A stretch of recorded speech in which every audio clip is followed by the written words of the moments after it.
right, we are here in Sandstone, Minnesota, creating our second employee-led toolbox talk on knee health. So can I get your name? John Lair. All right, and where are you working? Whose crew are you on? We're in Sandstone, Minnesota doing a rebuild, and I'm working for Caden Erickson. All right, what can you tell me about knee health? How do you keep your knees healthy while you're doing this type of work? Knees are very important out there. You see any old timer, their bodies are shot. They obviously did not practice good ergonomics back in their day. But out here on Caden Erickson's crew, we are practicing good ergonomics every day. We're stretching, we're flexing, and our knees are healthy. Can you demonstrate a good squat for me? What's your body mechanics wise?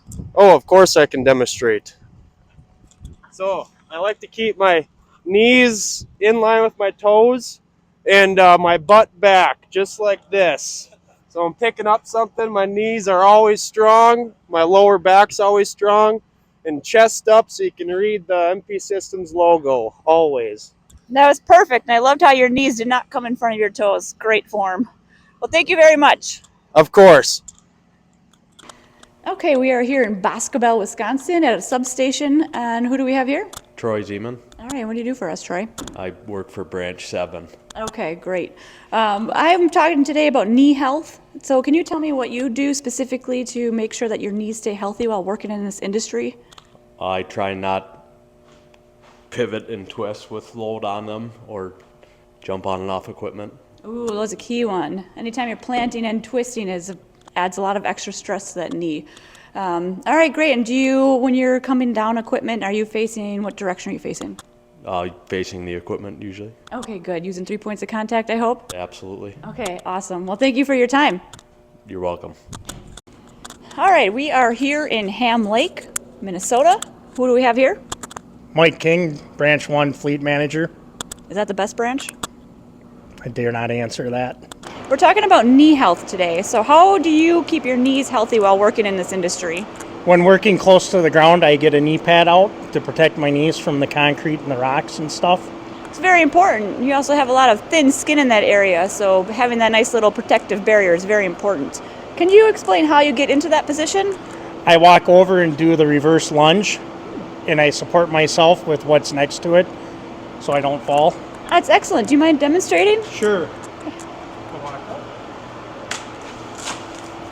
Get down, and then I'm right there to work. My knees are supported by the pad. It's very perfect. I very appreciate your time today. Thank you very much. No problem. Okay, so we are here at the East Troy office today, and who do we have? Erin McKean. All right, and what do you do for us? I am the office administrator in the East Troy office. Okay, we're talking about knee health. So what are some tips that you do to keep your knees healthy? Well, good ergonomics, good posture, and hydration to keep all of the joints lubricated. That's fantastic. Can you tell me a little bit more about the ergonomics that you're mentioning? Sure. So it's easy to get into bad postures while you're sitting either at a desk or in a vehicle.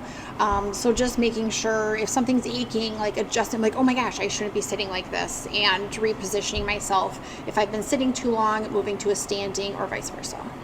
Yeah, definitely. Do you ever sit bad?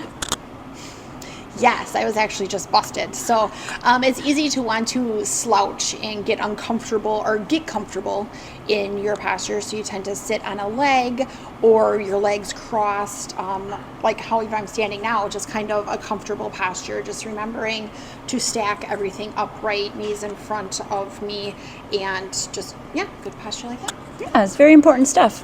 And I like how you mentioned the hydration as well, because that definitely influences how tight our muscles can be and how lubricated our joints are. So I appreciate the information and the time. Thanks, Erin.